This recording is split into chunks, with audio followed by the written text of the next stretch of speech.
Hey guys, welcome back to Guy Talks about his life. And I've had this beautiful thing in summer called not having that many responsibilities. So you would think that would give you a lot of time to think, and it could, but you could also spend all that time looking at your phone. And I could have a separate video talking about the difficulties of becoming somebody who you can believe in, right? Doing the things in which you think are right for you and actually following through with them. But there's a completely separate phenomenon that I've been dealing with this summer, and it's been keeping focused on the task at hand and aligning the time that I spend with not only with what makes me happy, but what I think is going to make me happy. And that isn't always the same thing. Sometimes I feel like I really want to make these videos. Other times I want to work out, I want to exercise, I want to spend a lot of time with friends. Other times I want to really work on my career.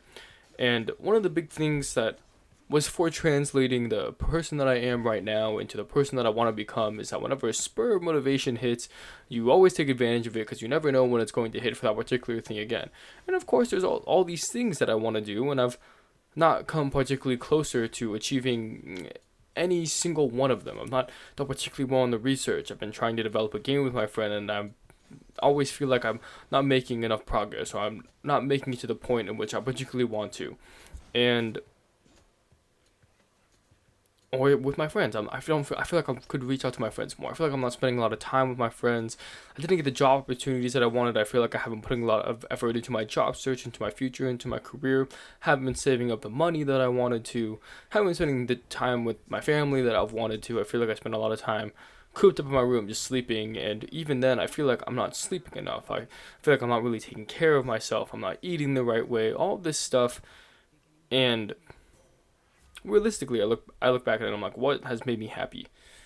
And I've enjoyed playing video games. I've enjoyed spending time with friends. I've enjoyed spending time with family, and honestly, I've enjoyed like being stress free, and not always worrying about my future, not always worrying about the next thing that I have to do, and not always having this pressure on myself to get the good grades and still do good productivity wise. I'm like, I only felt good when I wasn't so worried about all of the results, when I didn't have an interview coming up, when I wasn't worried about how people saw or perceived me, or getting a girlfriend all the time, or having good social relations, feeling like I wanted to be a good friend, good person, all the good texts, all of that stuff. And I think that introspection comes with, having free time, with having downtime, which I don't always fill with noise. And I've become somebody who loves a podcast. I love when people text me and I can have a conversation. I like meeting new people, even though I don't make a particularly good effort to meet new people. I like spending time with my family and just sitting in on the couch and watching stuff. I like eating good food and not having to worry about what I have to say, and I just enjoy getting lost in the food or exercising by myself and not having the stresses of structure, of results, of expectations. And that realization is something which I don't feel like a lot of people have. And I don't mean to particularly diss the people that I'm around, because in no particular shame to them, I wish full well that they live their life to the fullest. I have gone through a lot of experiences in my life where I really tried to force the way that I see things onto people, and it has not benefited me very much, and nor has it benefited the people who needed to live and go at their own pace. The reason I'm even sitting in front of this video right now and talking is I was thinking about when I used to run the 400 meter, and or when I used to do long jump in sports, and I practiced soccer today for the first time in a very long time, and I remember getting particularly frustrated by it, and only when I calmed down was I actually able to improve my repage. And all of this was for me. I have my own unique lived experience, which informs, well, how I live and the person that I have become. And by living my life as authentically as I can, I have found that the results will follow. For the example, with 400 meter, I came from a soccer background. That's where my endurance came from. Sometimes you run really fast, you catch up to the person, you slow down to their pace, you trace them, you track them, and then they speed up again, you speed up again, and you're constantly in this like zone 1, maybe zone 2 state where you could go into this really fast motion and really pick up the pace, or you could not, and most of the time you don't. And I was used to that. So when I ran the 400 meter, I'd come out really hard, and then I'd float for a little bit, and then I'd use the endurance that I knew that I had. I always trusted my body that I'm like, I'm not going to give up on this run. I'm not going to give up on this sprint. I just need to get to this point, get to this point, get to this point. And I ran my race. And I'd always do better when I ran my race. When I felt this pressure that I needed to keep up with someone else, I'd burn out at the end, or I would save too much energy for the end. And that's, of course, a balance that you kind of just get a feel for. It's something which you learn, you yourself, the individual. And I feel very strongly in that. Running your own race. I have my own long jump routine. I had a habit of veering off to one side and maybe running too fast at the start, and you start to get tired. And it's not that many jumps, but if you're doing sprint after sprint after sprint, it starts to weigh on you. You get tired.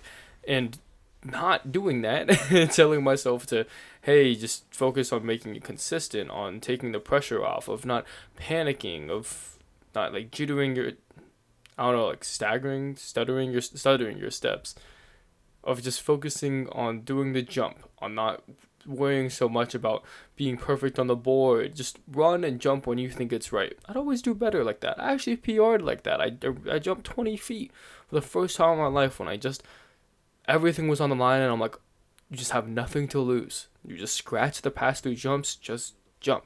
Just get a mark. Don't be safe, just jump.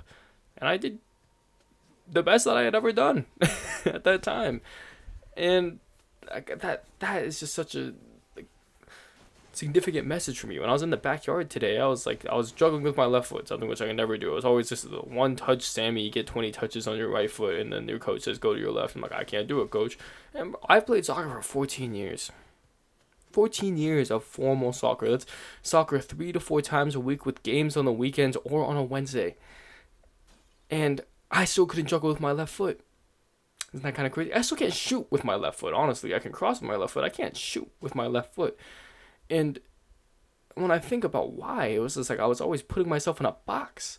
I was limiting myself to doing the stuff that I knew that I could do every single time. I'd only control the ball with my right foot. I'd always play the easy pass. I wouldn't make any winning opportunities, and I hated making mistakes on the field. I'd count them. I'd sit in the car and I would replay every mistake that I made when I got home. Isn't that kind of crazy? And I feel like it's a super common thing for a young athlete, and that's just the stress that I put on myself. My coach wasn't expecting me to be perfect. He never yelled at me anytime I made a mistake. Of course, like, it's your coach. He's gonna put his head in his palm. He's gonna consider subbing you out. But man, you have so many games in a club season that like it's for your learning.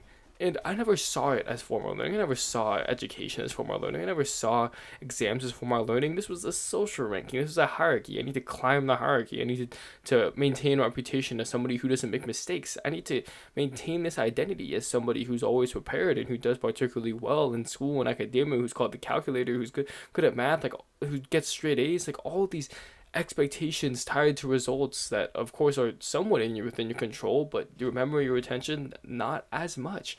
And that's scary. That is something which you don't think about until you get downtime. I don't have these revelations when I'm in school, because in school I'm busy. I don't like to think about these things because they honestly don't help me get the results that I want. Being introspective and having your own thoughts and beliefs doesn't help you attain your goals, right?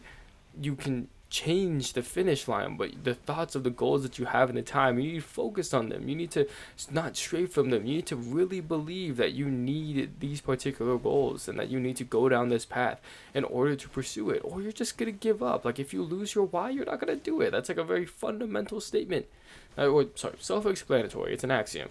And when you're bored, when you have free time, do you A, make that free time really busy and therefore omit the free time, or B, do you, take time away from the things that you put so much pressure, so much stress on, so much will and forced motivation to succeed. And for me, that free time is that moment to reflect. That is the smelling the roses. That is going on the walk. By no means do I believe that I can live a fulfilling life by living the way that I live my summers all the time.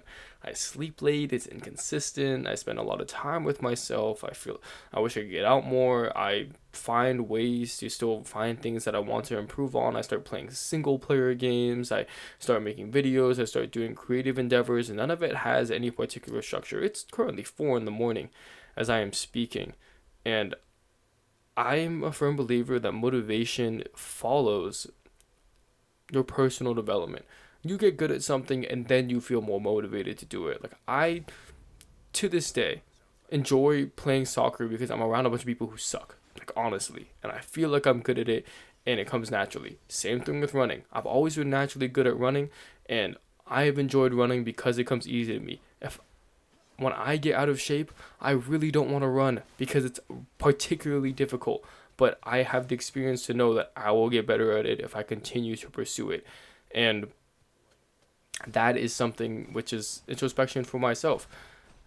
I ruined soccer by putting all of these expectations on myself. It wasn't a learning moment. It wasn't for fun. I never realized how much I enjoyed or missed soccer until I had time away from it.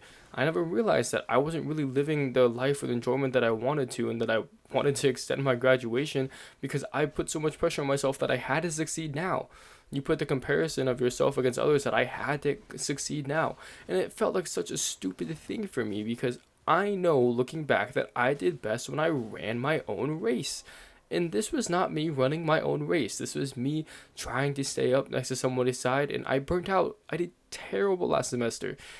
And I gave myself the room for boredom. I gave myself the room for creativity. I wasn't taking care of myself. I wasn't exercising. And that is kind of what this is all about. You need to put you first. And whatever that means, sometime you sit down, you start really working towards your goals, you see how far you get, and if you really find yourself never putting effort towards your goals, you need to reevaluate if you really want them, right? Because there's a difference between having structure for something and getting burnt out because the structure is too high versus you never wanted the thing in the first place, and when you get burnt out, you never see yourself coming back to it. That was soccer for me. That was computer science for me. That was learning and researching. Like I just enjoyed the process of learning. And when somebody's always telling me what I need to learn, what I have to know, all these different definitions for things that I never want to pursue, it's really hard to bring myself to learn that because it's just stress and pressure that urges me to learn it. And you need some stress put on you for sure. I definitely am already getting late assignments because I was told that I can turn them in whenever. But to have that as your only source of motivation, it is abysmal. That sounds miserable. And that's the whole thing. Boredom is for self-discovery. Stress is for making you actually do the thing and follow through on it at least long enough for you to realize if you truly want it or not. And I feel very firmly on that. So give yourself some downtime. Give yourself a structure which keeps you accountable, establishes a feedback loop very quickly. And other than that, enjoy your life. You only get one. And it's said so many times. It feels meaningless. But really, I don't want to wake up in 50 years and find out that I never wanted to do the things that I was pursuing. And you need to give yourself some slack. I'm like, you didn't know. But if you really dislike the thing that you're doing, you really gotta wonder to yourself if that's how you want to spend your life. Because you have a finite amount of time, you start building up experience points, right? Towards the different skills in your life. And you eventually run out of time to accumulate more experience. And that's something which you have to reflect on. So summers come with a lot of introspection, a lot of thinking. And there's always this balance of like, oh, you need some stress and you need some boredom for introspection. You need to spend some time thinking about yourself and planning. You need to spend some time just not believing you're ready and just doing the thing. And I believe all of these things to be true. And what is the balance between those factors? The stress, the structure, the framework, the planning gives you the system to actually work on something. And the boredom gives you the space to reflect on your life and wonder if it is a life that you truly want to be living. And you need to make sure that that's not filled with a bunch of noise, or you're going to be thinking about that alone. Yeah, I feel myself slowly losing focus and going on a tangent, so I'm just going to end things here. But yeah, thanks for listening. Bye bye.